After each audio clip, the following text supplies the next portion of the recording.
Hi hello friends, welcome to మన విద్య. Today daily current అఫైర్స్లో భాగంగా మనం కనుక చూసుకున్నట్లయితే 6th and 7th జూన్ 2021 గురించి కరెంట్ అఫైర్స్ని మనం తెలుసుకుందాము. సో మన ఛానల్ తరపున APCPDCL JLM అంటే జూనియర్ లైన్మెన్స్ తాలూకా ఎగ్జామ్స్ అనేవి కండక్ట్ చేయబడుతున్నాయి. ఈ టోటల్గా ఆన్లైన్ ఎగ్జామ్స్ అయితే కండక్ట్ చేయడం అయితే జరుగుతుంది. తెలుగు మీడియం అలాగే ఇంగ్లీష్ మీడియం కూడా కండక్ట్ చేస్తున్నాము. టోటల్ గ్రాండ్ టెస్ట్ వచ్చేసి 10 గ్రాండ్ టెస్ట్, 10 గ్రాండ్ టెస్ట్లు. ఒక్కో గ్రాండ్ టెస్ట్కి 100 క్వశ్చన్స్ చొప్పున టోటల్గా 1000 క్వశ్చన్స్ అనేవి మేమైతే ప్రొవైడ్ చేస్తున్నాము. హై లెవెల్ టెస్ట్ సిరీస్ ఇవి చాలా బాగా ఉపయోగపడతాయి ప్రతి ఒక్కరికి కూడా. సో యాప్ని, మన విద్య యాప్ని ప్రతి ఒక్కరు డౌన్లోడ్ చేసుకోండి. ప్రతి లింక్ కూడా మేము డిస్క్రిప్షన్ బాక్స్లో అయితే ప్రొవైడ్ చేస్తాము. సో APCPDCL JLM నుంచి మనకి ఆన్లైన్ ఎగ్జామ్స్ అయితే జరుగుతున్నాయి మన ఛానల్ తరపున, అలాగే మన యొక్క యాప్ తరపున జరపబడుతున్నాయి. సో ప్రతి ఒక్కరు కూడా మన విద్య యాప్ని డౌన్లోడ్ చేసుకోండి. ప్రతి ఒక్కరు అటెంప్ట్ చేయండి, ఎందుకంటే ఇవి చాలా అవసరం. అలాగే క్వశ్చన్స్ కూడా చాలా బాగుంటాయి, ఒకసారి అయితే మీరు ట్రై చేయండి. సో మనం టుడే క్వశ్చన్ కనుక చూసుకున్నట్లయితే, జాతీయ మానవ హక్కుల చైర్మన్గా ఇటీవల ఎవరు నియమితులయ్యారు? జాతీయ మానవ హక్కుల చైర్మన్గా ఇటీవల ఎవరు నియమితులయ్యారు? First one Sushil Chandra, second one Arun Kumar Mishra, third one MM Kumar, fourth one Rajiv Jain.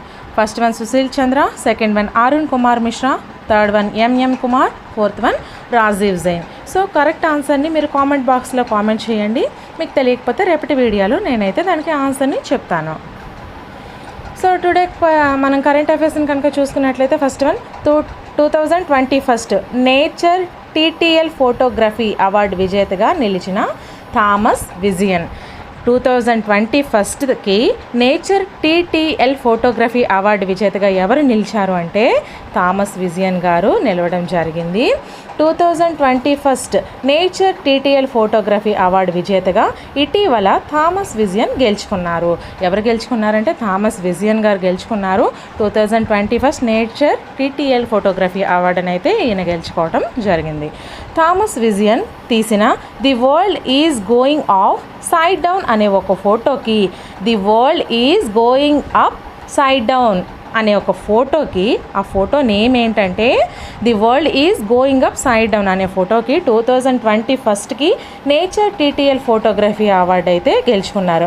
ఈ యొక్క నేచర్ TTL ఫోటోగ్రఫీ అవార్డు దేనికి గెలుచుకున్నారు అంటే ఒక ఫోటోకి గెలుచుకున్నారు. ఆ ఫోటో నేమ్ ఏంటంటే the world is going up side down అనే ఫోటో నేమ్. సో జాగ్రత్తగా గుర్తుపెట్టుకోండి. నెక్స్ట్, వార్షిక nature TTL photographer of the year పోటీ విజేతలను ఇటీవల 2021 సంవత్సరానికి గాను ఈ అవార్డును ప్రకటించారు. ఈ 21 సంవత్సరానికి ఈ ఫోటోగ్రాఫర్ ఆఫ్ ది ఇయర్ పోటీలను నిర్వహించడం అయితే జరిగింది. అలాగే దీని యొక్క అవార్డును కూడా ప్రకటించారు. ప్రపంచవ్యాప్తంగా ఈ అవార్డు నామినేషన్కు 8000 ఫొటోస్ వచ్చాయి. టోటల్గా 8000 ఫొటోస్ వస్తే ఈయన మాత్రమే గెలవడం జరిగింది. ఓరంగుటాన్ అంటే ఒరాంగుటాన్లు ఇండోనేషియా మరియు మలేషియా వర్షారణ్యాలకు చెందిన కోతులు. వరంగుటాన్ అంటే వరంగుటాన్లు అనే ఇండోనేషియా మరియు మలేషియా వర్షారణ్యాలకు చెందినటువంటి కోతులు. అది ఎక్కే చెట్టు కింద ఉన్న నీటిలో తన యొక్క ప్రతిబింబం వైపు చూస్తున్నట్లు ఉండగా తీసినటువంటి చిత్రంకు ఇదైతే ఈ అవార్డు అయితే దక్కడం జరిగింది. ఒకసారి మరొకసారి చూడండి. వరంగుటాన్ అంటే ఒరాంగుటాన్లు ఇండోనేషియా మరియు మలేషియా వర్షారణ్యాలకు చెందినటువంటి కోతులు. అయితే ఈ ఒరంగుటాన్ కోతులు ఎక్కే చెట్టు కింద ఉన్న నీటిలో తన యొక్క ప్రతిబింబం అంటే తన యొక్క ప్రతిబింబాన్ని తానే చూస్తూ ఉండగా తీసినటువంటి ఫోటోకైతే ఈ యొక్క అవార్డు లభించింది. సో నెక్స్ట్ మనం చూసుకున్నట్లయితే, గ్రీన్ ఎయిర్పోర్ట్ విభాగంలో అవార్డు గెలుచుకున్న Rajiv Gandhi international airport. Green airport విభాగంలో ఈ అవార్డుని ఎవరు గెలుచుకున్నారు అంటే రాజీవ్ గాంధీ ఇంటర్నేషనల్ ఎయిర్పోర్ట్ అయితే ఈ యొక్క అవార్డుని గెలుచుకోవడం జరిగింది. పర్యావరణ హితమైన కార్యకలాపాలతో ఇప్పటికే 3 సార్లు గ్రీన్ ఎయిర్పోర్ట్ విభాగంలో ఈ అవార్డు అందుకున్నటువంటి రాజీవ్ గాంధీ ఇంటర్నేషనల్ ఎయిర్పోర్ట్ అంటే శంషాబాద్ ఎయిర్పోర్ట్ను మరోసారి ఈ ఘనత సాధించింది. ఆల్రెడీ ఇది 3 సార్లు ఈ గ్రీన్ ఎయిర్పోర్ట్ విభాగంలో ఈ అవార్డుని గెలుచుకుంది. ఇప్పుడు మరొకసారి కూడా ఈ రాజీవ్ గాంధీ ఇంటర్నేషనల్ ఎయిర్పోర్ట్ అంటే శంషాబాద్ ఎయిర్పోర్ట్ అనేది ఈ ఘనతను సాధించింది. ఆసియా పసిఫిక్ విభాగంలో ఏటా 25 మిలియన్ల ప్రయాణికుల సామర్థ్యం కలిగిన విమానాశ్రయాల కేటగిరీలో శంషాబాద్ ఎయిర్పోర్ట్కు గ్రీన్ ఎయిర్పోర్ట్ గోల్డెన్ అవార్డును అంతర్జాతీయ విమానాశ్రయ మండలి అందజేసింది. ఎవరు అందజేశారు అంటే అంతర్జాతీయ విమానాశ్రయ మండలి అయితే అందజేయడం జరిగింది. ఎయిర్పోర్ట్ వర్గాలు జూన్ 3న వెల్లడించాయి. ఇది ఎప్పుడు వెల్లడించాయి అంటే జూన్ 3వ తేదీన వెల్లడించడం జరిగింది. విమానాశ్రయం పరిసరాల్లో వాయు నాణ్యత మెరుగుపరచడం, సౌరశక్తి వినియోగం, ఇంధనాన్ని ఆదా చేయటం, వాయు ఉద్గారాలను తగ్గించేందుకు గాను వారు తీసుకున్న చర్యల ఆధారంగా ఈ అవార్డును అందజేశారని వెల్లడించారు. ఈ యొక్క అవార్డు ఎందుకు దక్కింది అంటే విమానాశ్రయం ఉన్న పరిసరాల్లో వాయు నాణ్యతను మెరుగుపరచడం అంటే ఆక్సిజన్ని ఎక్కువగా అందరికీ అందేలా చూడడం, అలాగే అంటే ఆక్సిజన్ ఎక్కువ సరఫరా అక్కడ ఎక్కువగా ఉండడం కోసం చర్యలు తీసుకోవడం, అలాగే సౌరశక్తి వినియోగం, ఇంధనాన్ని ఆదా చేయడం, సౌరశక్తిని వినియోగించడం ద్వారా ఇంధనాన్ని ఆదా చేయడం, అలాగే వాయు ఉద్గారాలను తగ్గించేందుకు గాను వారు తీసుకున్న చర్యల ఆధారంగా ఈ యొక్క అవార్డును అయితే దీనికి అందజేయడం జరిగింది. శంషాబాద్ ఎయిర్పోర్టును GMR Hyderabad international airport limited GHIAL సంస్థ నిర్వహిస్తుంది. గెయిల్ అంటే GMR Hyderabad international airport limited సంస్థ ఈ యొక్క శంషాబాద్ ఎయిర్పోర్టును నిర్వహిస్తుంది. సో నెక్స్ట్ మనం చూసుకున్నట్లయితే భారత రెజ్లర్ సుమిత్ మాలిక్పై నిషేధం విధించిన రెజ్లింగ్ సమాఖ్య. భారత రెజ్లర్ అయినటువంటి సుమిత్ మాలిక్పై, భారత రెజ్లర్ ఎవరు అంటే సుమిత్ మాలిక్, ఈయనపై నిషేధం విధించినటువంటి రెజ్లింగ్ సమాఖ్య, ఈయనపై రెజ్లింగ్ సమాఖ్య నిషేధం విధించింది. ఎందుకు విధించిందో ఒకసారి చూసుకుందాము. ప్రతిష్టాత్మక టోక్యో ఒలింపిక్స్కు ఇటీవల అర్హత సాధించిన భారత రెజ్లర్ సుమిత్ మాలిక్ 125 కేజీలపై నిషేధం పడింది. ఈ యొక్క భారత రెజ్లర్ సుమిత్ మాలిక్కు 125 కేజీలపై నిషేధం అనేది పడడం జరిగింది. కాగా ఈ మెగా టోర్నీకి ముందు డోప్ పరీక్షలో ఈ ఆటగాడు విఫలమవడంతో అతడిపై ఈ నిషేధం విధిస్తున్నట్లు ప్రపంచ రెజ్లింగ్ సమాఖ్య UWBLU స్పష్టం అనేది చేసింది. UWBLU స్పష్టం చేసింది. ఇదే విషయాన్ని భారత రెజ్లింగ్ సమాఖ్య WFSI కార్యదర్శి వినోద్ తోమర్ తెలిపారు. WFSI కార్యదర్శి ఎవరు అంటే వినోద్ తోమర్ గారు. ఇదే విషయాన్ని భారత రెజ్లింగ్ సమాఖ్య యొక్క కార్యదర్శి వినోద్ తోమర్ తెలపడం అయితే జరిగింది. సో నెక్స్ట్ మనం చూసుకుంటే ప్రపంచ పర్యావరణ దినోత్సవంగా జూన్ 5న ప్రపంచ పర్యావరణ దినోత్సవంగా జరుపుకుంటాము. ప్రపంచ పర్యావరణ దినోత్సవాన్ని ప్రతి సంవత్సరం జూన్ 5వ తేదీన జరుపుకుంటారు. పర్యావరణాన్ని పరిరక్షించడం గురించిన అవగాహన పెంచడానికి మరియు ప్రకృతిని పెద్దగా పట్టించుకోవద్దని ప్రజలకు దాని ప్రాముఖ్యతను గుర్తు చేయడానికి ఈ రోజును జరుపుకుంటారు. సారీ ఫ్రెండ్స్, ఇక్కడ తప్పుగా ప్రింట్ పడినట్టుంది, ఒకసారి చూడండి. ప్రకృతిని ఎక్కువగా పట్టించుకోవాలని అలాగే ప్రజలకు దాని ప్రాముఖ్యతను గుర్తు చేయడానికి ఈ రోజును జరుపుకుంటారు. ఎందుకు ఈ పర్యావరణ దినోత్సవాన్ని 5వ తేదీన జరుపుకుంటారు అంటే దాని యొక్క ఉద్దేశం ఏంటంటే పర్యావరణాన్ని పరిరక్షించడం గురించి అవగాహన పెంచడానికి మరియు ప్రతి ఒక్కరూ కూడా ప్రకృతిని పట్టించుకోవడానికి దాని యొక్క ప్రాముఖ్యతను గుర్తు చేయడానికి ఈ రోజును జరుపుకోవడం అయితే జరుగుతుంది. 1974 నుంచి ప్రపంచ పర్యావరణ దినోత్సవం జరుపుకుంటున్నారు. పర్యావరణ అంశంపై జరిగిన మొదటి రోజు స్టాక్హోమ్ సదస్సులో 1972లో ఐక్యరాజ్యసమితి అసెంబ్లీలో ప్రపంచ పర్యావరణ దినోత్సవం అంశం ఉనికిలోకి వచ్చింది. ఎప్పుడు ఈ యొక్క ప్రపంచ పర్యావరణ దినోత్సవం అంశం ఉనికిలోకి వచ్చింది అంటే 1972లో ఐక్యరాజ్యసమితి అసెంబ్లీలో ఈ యొక్క ప్రపంచ పర్యావరణ అంశం ఉనికిలోకి రావడం అయితే జరిగింది. పర్యావరణం అంశంపై జరిగిన మొదటి రోజు ఎప్పుడు అంటే 1972లో స్టాక్హోమ్ సదస్సులో అయితే ఈ అంశం ఉనికిలోకి వచ్చింది. 1974 నుంచి ఈ యొక్క ప్రపంచ పర్యావరణ దినోత్సవాన్ని జరుపుకోవడం జరుగుతుంది. సో దానికి తర్వాత 1974లో ఓన్లీ వన్ ఎర్త్ అనే ఇతివృత్తంతో ఈ రోజును జరుపుకోవడం ప్రారంభమైంది. దీని యొక్క ఇతివృత్తం ఏంటి అంటే ఓన్లీ వన్ ఎర్త్ అనే ఇతివృత్తంతో ఈ యొక్క రోజును 1974 నుంచి జరుపుకోవడం ప్రారంభమైంది. ఈ సంవత్సరం ప్రపంచ పర్యావరణ దినోత్సవం యొక్క థీమ్ ఏంటంటే రీఇమాజిన్ రీక్రియేట్ చేయండి. ఈ సంవత్సరం యొక్క 2021 సంవత్సరం యొక్క ప్రపంచ పర్యావరణ దినోత్సవం యొక్క థీమ్ ఏంటి అంటే జాగ్రత్తగా గుర్తుపెట్టుకోండి, రీఇమాజిన్ రీక్రియేట్ చేయండి అనే థీమ్తో ఈ సంవత్సరం ప్రపంచ పర్యావరణ దినోత్సవం పునరుద్ధరించు అనేదిగా ఉంది. సో నెక్స్ట్ మనం చూసుకుంటే సింగరేణి థర్మల్ పవర్ ప్లాంట్కు దక్కిన best performer award. Singareni thermal power ప్లాంట్కు దక్కినటువంటి best performer award. Best performer award ఎవరికి దక్కింది అంటే సింగరేణి థర్మల్ పవర్ ప్లాంట్కు దక్కింది.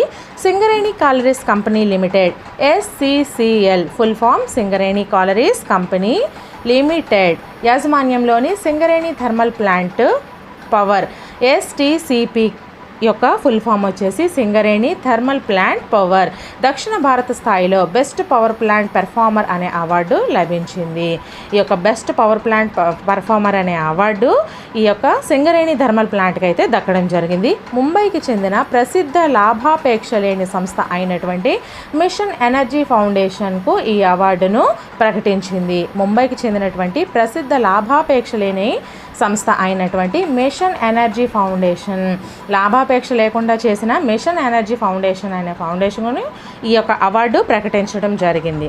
జాతీయ వ్యాప్త వెబ్ సెమినార్ ముగింపు సమావేశంలో ఈ అవార్డును ప్రకటించింది. జాతీయ వ్యాప్త వెబ్ సెమినార్ ముగింపు సమావేశంలో ఈ అవార్డును ప్రకటించడం జరిగింది. ఈ అవార్డును ఎక్కడ ప్రకటించడం జరిగింది అంటే జాతీయ వ్యాప్త వెబ్ సెమినార్ ముగింపు సమావేశంలో అవార్డును ప్రకటించింది. ఈ సదస్సులో భారతదేశం నలుమూలల నుండి సుమారు 500 మంది ప్రతినిధులు పాల్గొన్నారు.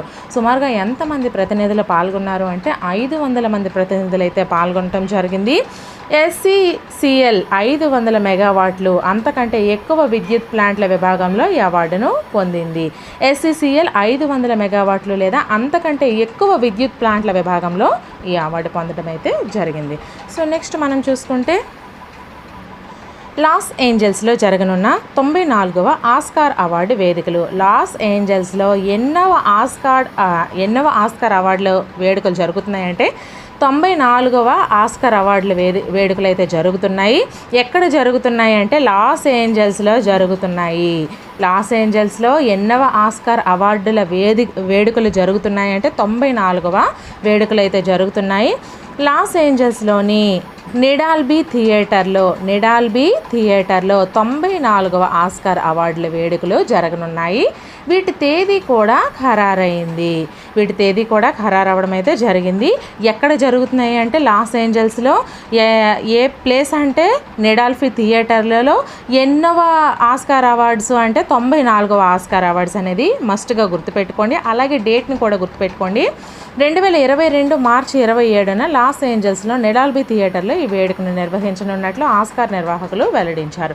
ఎన్నో తేదీ అంటే 2022 మార్చి 27న లాస్ ఏంజల్స్లోని నిడాల్బీ థియేటర్లో అయితే ఈ యొక్క వేడుకలు నిర్వహించనున్నట్లు డేట్స్ అనేవి కన్ఫర్మ్ అయ్యాయి. సో ఆస్కార్ షార్ట్ లిస్ట్ చేయబడిన చిత్రాలను 2021 డిసెంబర్ 21న ఆస్కార్ నామినేషన్స్ ప్రకటనను 2022 ఫిబ్రవరి 8న అవార్డుల ప్రధానోత్సవాన్ని 2022 మార్చి 27న జరగనున్నట్లు తెలిపారు.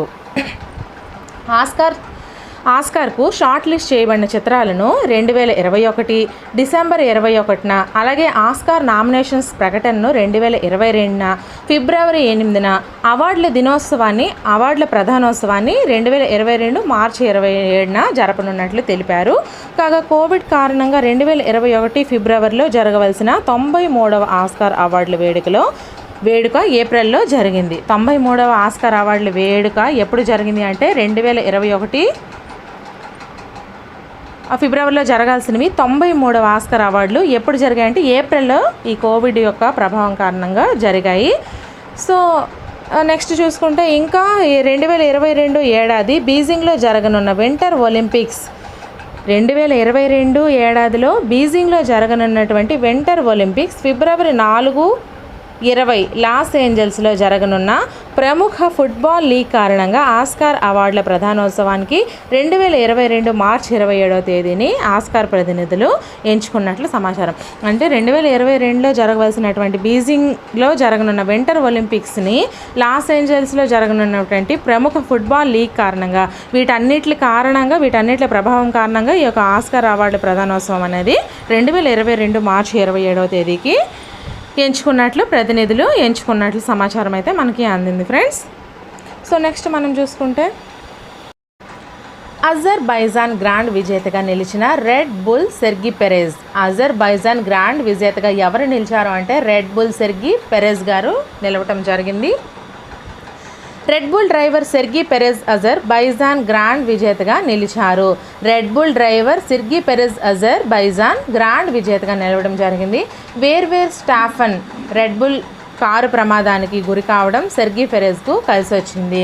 వేర్వేర్ స్టాఫన్ రెడ్ బుల్ కారు ప్రమాదానికి గురవడం వలన ఈ యొక్క సెర్గీ పెరెజ్కు కలిసి రావడం అయితే జరిగింది. మరోవైపు హామిల్టన్ అంటే మెర్సిడెస్కు చెందినటువంటి హామిల్టన్ కారు ట్రాక్ తప్పింది. ఈ యొక్క హామిల్టన్ కారు ట్రాక్ తప్పింది. అలాగే వేర్వేర్ స్టాఫెన్ కారు ప్రమాదానికి గురైంది.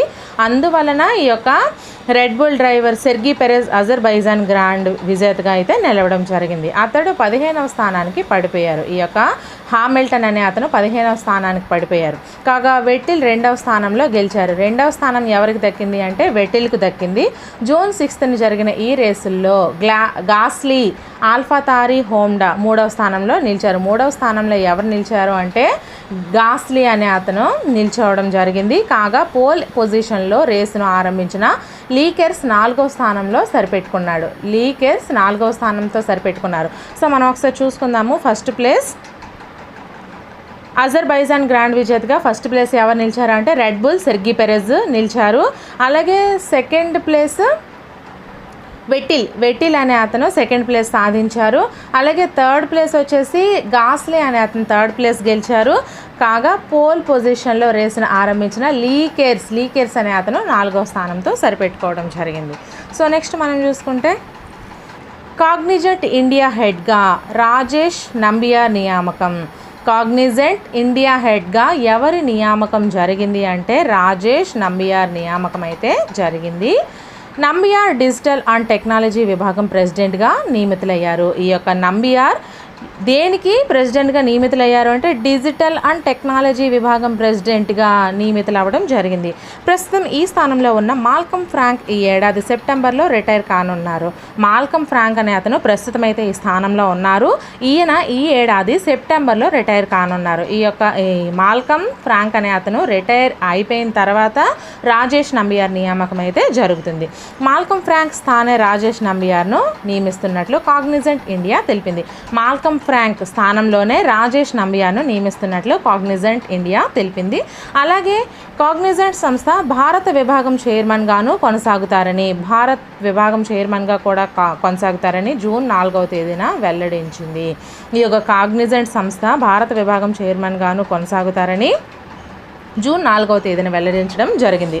సెప్టెంబర్ 1వ తేదీన రిటైర్ అయ్యే వరకు మాల్కమ్ ఫ్రాంక్ సంస్థ సీఈఓగా కొనసాగుతారు. ఈ మాల్కమ్ ఫ్రాంకే సెప్టెంబర్ 1వ తేదీ అతను రిటైర్ అయినంత వరకు కూడా సీఈఓగా కొనసాగడం అయితే జరుగుతుంది.